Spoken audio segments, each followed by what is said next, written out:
Jamais l'Ukraine n'a été autant en difficulté sur le front depuis le début de cette guerre. Ça craque, comme on dit, à plusieurs points du front.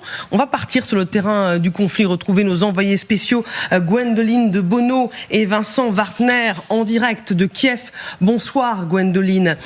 Vous revenez du front sud, vous connaissez très bien la région, vous connaissez très bien l'Ukraine, et ce que vous avez vu est effrayant et inquiétant pour la suite de la guerre.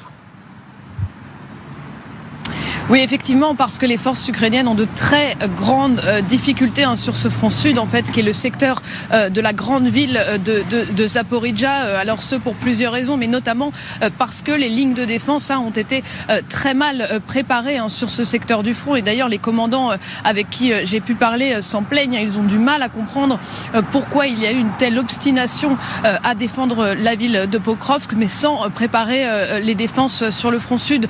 Concrètement, l'unité avec laquelle j'étais, en fait, elle a été envoyée un petit peu là-bas en pompier pour essayer de stabiliser comme elle peut la situation.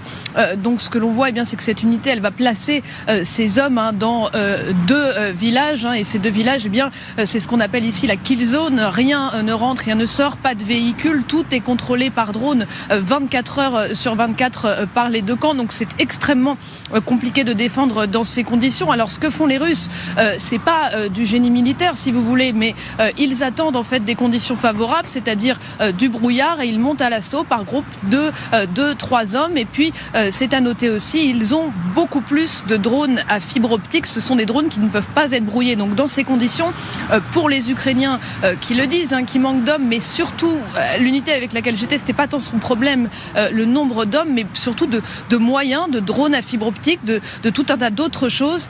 C'est extrêmement difficile de contenir l'avancée de ces forces russes qui sont à l'offensive, parce qu'il faut bien s'imaginer que les Russes passent leur temps à tester la ligne de front. Donc là, c'est ce que me disait un commandant, ils se sont rendus compte qu'il y avait peu de défense. Il y a même sur ce secteur du front de Zaporijjia des endroits qui ne sont gardés que par des drones et plus des fantassins. Les Russes s'en sont rendus compte, et c'est pour ça qu'ils essayent, qu'ils passent à l'offensive, qu'ils montent à l'assaut. Alors ils meurent beaucoup, ça c'est sûr, mais il y a toujours des hommes qui parviennent à passer. Et ce que me disait l'un des commandants, qui n'était pas très optimiste, c'est que si rien n'était fait pour changer la situation, Zaporijjia pourrait se retrouver à portée d'artillerie d'ici quelques mois. Alors dans ces conditions, il y a quand même une chose à noter qui est très forte, c'est que les soldats ukrainiens, dont certains sont très grièvement blessés, qui meurent eux aussi beaucoup, quand vous parlez aux soldats, ils gardent un moral et une détermination à remplir la mission qui leur a été assignée,